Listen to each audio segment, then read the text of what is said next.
But first, our top story takes a look at the newest ATRI survey looking at what drivers and motor carriers are concerned about the most. Reporting from Austin, Texas, we have Alan Adler, who joins us now. Alan, thanks for joining us this morning. Good morning, guys. Good to see you. Good to see you. So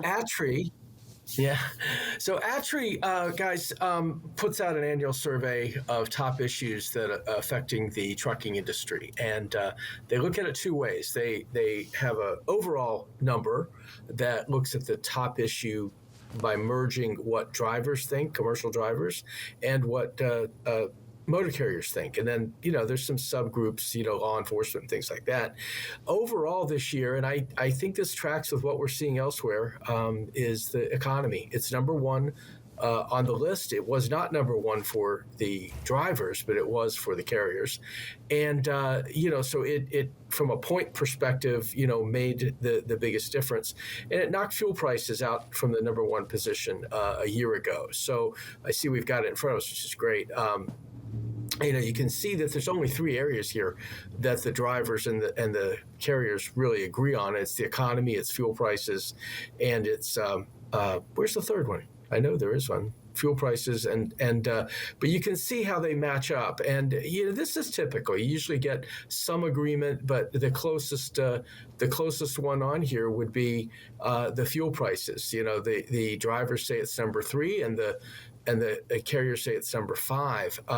We had rising fuel prices pretty much all year, as John Kingston has talked about. You had a brief respite in sort of the March to June period, but that one, was number one last year. And prior to that, the whole issue around the driver shortage was number one for 5 straight years. That's fallen quite a bit on the list now, and that's also consistent with what ATRI found back in during the Great Recession, because driver retention now number 8 on the top issues list. That's way down from where it was.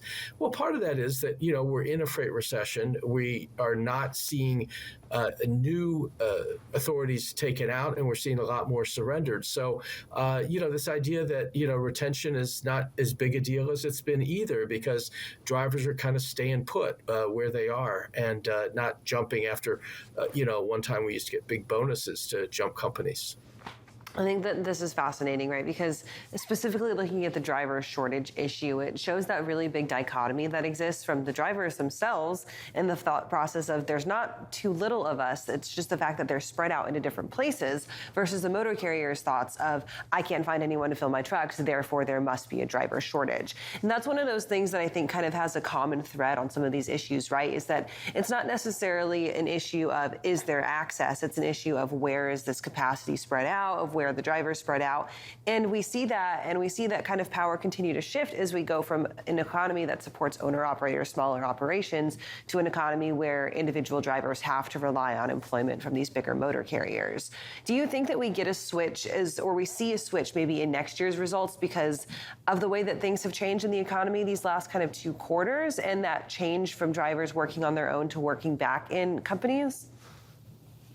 Well, I think you're right, Kaylee. I think this idea that, those that give up their authorities, their personal authorities, with the government and then go to work for a carrier, I think it obviously has made things a little easier for the carriers, but they don't honestly need as many when there's not as many loads.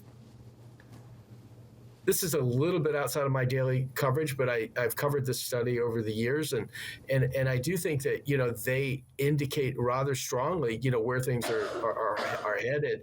Too soon to know about what is number one next year, but I think this overall thing of the economy being worrisome, to the industry is pretty interesting.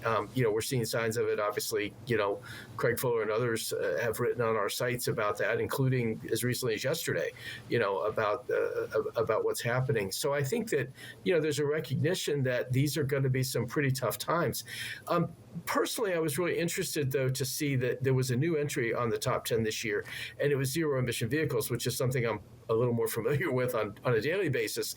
This is the first time this has made the list, and it's interesting. I had a chance to talk to Rebecca Brewster, who's the president of the American Transportation Research Institute, and we'll have her on the show on the Truck Tech Show Wednesday talking about this a little bit.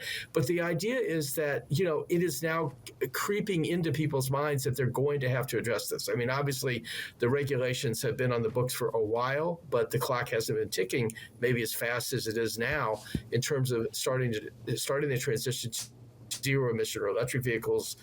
Could be fuel cells, most likely battery electric vehicles, maybe some renewable natural gas will be in the mix too. But the idea that it made it on the list was interesting. And then on the driver's list, they actually have a listing or listed autonomous vehicles as a concern that they have. And I asked Rebecca, I said, is this something, number 10 there on the commercial driver's list, is this something that is sort of a fear and loathing thing? She said, no. She said, I think it's a fear of the unknown.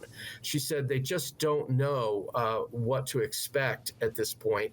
And, it's going to start very slow as it does start. And assuming we'll see some commercial routes in the next year or so, it will be a slow start. It's not going to take over the industry. And I don't think anybody expects that, at least not for a really long time. It's only going to be a good case for certain, hub to hub kind of things, repeatable routes and so forth. And I think that's kind of true even for electric vehicles as we struggle to get enough infrastructure in place. You're not going to replace a national infrastructure overnight or even in a decade or two. So you're going to have to pick your spots and decide, what's the best place to run these things. And Alan, as you mentioned, the area of your expertise that you're very active in looking at, of course, truck tech.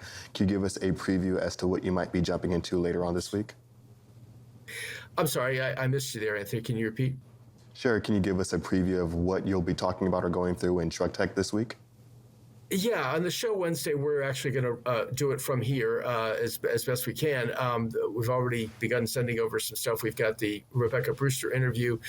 We talked to the chief product officer from Motive, who sort of, a study they put out here looking at the holidays and freight really lines up pretty nicely. I don't know if nice is the right word, but lines up with the ATRI study in terms of major concerns and things like that. And also the uptick that they're seeing in terms of customer questions and needs around getting ready for electrification. So we talked to them, and then we've also got, we're going to do sort of the video version. We had a story last week on the Volvo Super Truck 2, which is, again, it's an exercise. It's not even, wouldn't even call it a concept vehicle, but it's something that is part of the Department of Energy program that Volvo worked on, as other automakers have had their trucks. We'll do a walk around with that. We'll talk to Peter Vojova, who is the president of Volvo Truck North America. It's going to be interesting to watch. And of course, we can catch that up on Truck Check on Wednesday afternoons, 3 o'clock right here on FreightWaves TV. Alan, thank you for joining us this morning, and we'll see you on Wednesday. Okay, take care, guys.